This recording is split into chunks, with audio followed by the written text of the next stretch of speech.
Hi, good morning to everyone. Today our topic is PLAW architecture. In the previous video, we were discussing about CISC, RISC and superscalar processors. In today's topic, we are going to see a new different architecture that is called as VLAW. VLAW is nothing but very long instruction word. So the acronym for VLAW is very long instruction word. From the name itself, we can identify that the instruction is not a single one. It is consist of more than one instruction which are grouped together. So that more than one instruction set is considered as a one instruction word here. So the length of the instruction in VLAW architecture is considered as a word. Rather than a single instruction, it is considered as a word here. Here word consists of more than one instructions which are grouped together. So this is what the meaning of very long instruction word architecture, and it takes the advantage of instruction level parallelism. What is meant by instruction level parallelism? So instruction level parallelism is a measure of how many of the operations in a computer can be performed. Okay, so it is a measure of how many of the operations in a computer program can be executed simultaneously. So this is what the meaning of instruction level parallelism. Okay, so this instruction level parallelism is implemented in VLAW architecture. How it is implemented means, let us see one by one. So in the first architectural aspect of VLAW is, when you take one instruction of your VLAW processor, it consists of multiple independent operations grouped together. Okay, so the instruction format of one VLAW architecture processor consists of multiple independent operations grouped together. Then there are multiple independent functional units in a VLAW processor. Because why multiple independent functional units are introduced means, because to carry out the multiple independent operations in a single instruction word, these multiple units are introduced. Then each operations in the instruction is aligned to a functional unit. Each operation in a instruction. If you take one instruction word, addition is an operation means this addition operation is arranged and associated with one functional unit. Then all functional units share a common large register file. All functional units share a use of common large register files. So these are the four important technical aspects of VLAW architecture. Then what is meant by instruction level parallelism we already saw. Then the next one is the architecture of VLAW processor, which consists of a large register file with various functional units.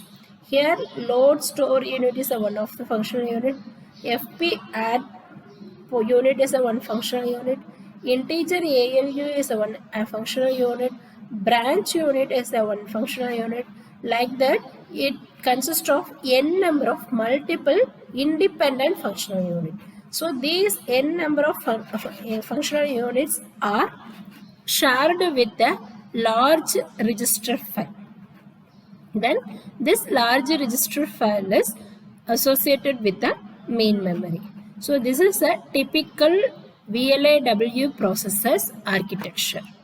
Then when you see the VLAW instruction, it differs from the normal instructions in a typical CISC and RISC processor.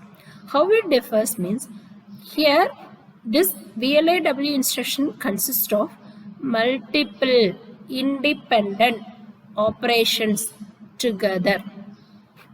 Okay, according to this example, how many operations are involved in this one instruction? There are four. First one is add, second one is subtraction, third one is load, fourth one is store. So here, if you take one instruction in VLAW, it has multiple instructions. So this in all multiple instructions are associated with one independent functional unit. Say for example, for the first instruction is addition. For the addition instruction, which unit is responsible? ALU. Similarly, for the subtraction operation, ALU is responsible. For load operation, load and store unit will carry out. Similarly, for the store unit also, the same load and store your functional unit is responsible. Likewise, this in order to carried out one VLAW instruction, there are some associated functional units, and which these functional units are shared with a larger register file. Okay, so this is what VLAW instruction is formed. Then, what is the part of VLAW compiler here? This VLAW compiler is different from the normal compiler because it is more responsible for scheduling the instructions in a VLAW processor. When you take one VLAW instruction, it has multiple independent operations. So before going to execute one instruction word in VLAW processor, the compiler should schedule it priorly.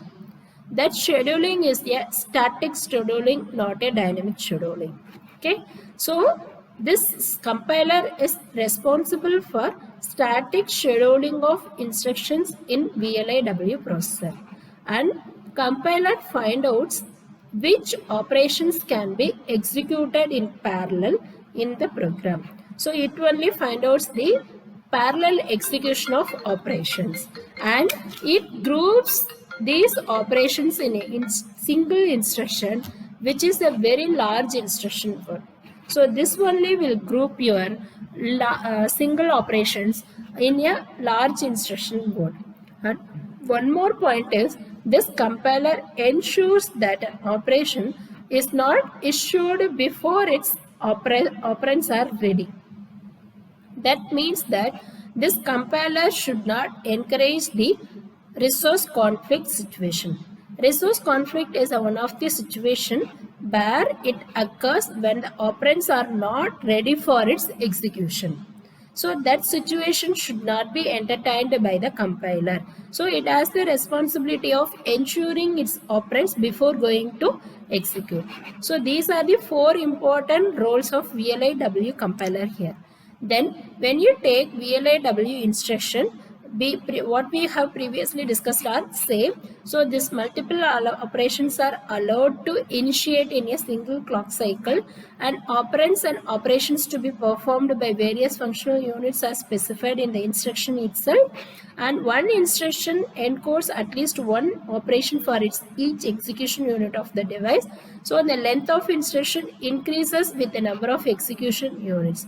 So these are the instruction formats in VLAW. Then when you are comparing VLAW with superscalar operation, this superscalar operation processor conceives the conventional instruction for sequential processor, but VLAW that receives a long instruction word which comprises of field for execution unit. Then when you compare the CISC-RISC with VLAW, so these are all the characteristics of architectural wise. When you focus on the instruction size, CISC in CISC architecture, the instruction sizes varies. In RISC, it is a one size. In VLAW is also one size. Instruction semantics of CISC is complex, and it moves from simple to complex, but it has dependent operations per instruction.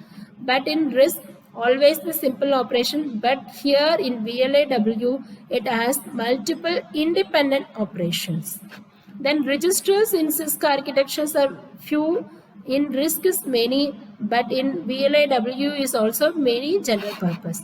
And hardware design in CISC is microcode implementation, But here in RISC, no microcode, it implies the pipelining instructions only, pipelining implementations only. But in VLAW, it also follows the same. It has the implementation of multiple pipelining with no microcode, but no complex dispatch logic. Okay, so these are the different differences in architectural wise with Syscon, RISC and VLAW. I hope you understand this concept. I'll catch you in the next video about next topic. Thank you.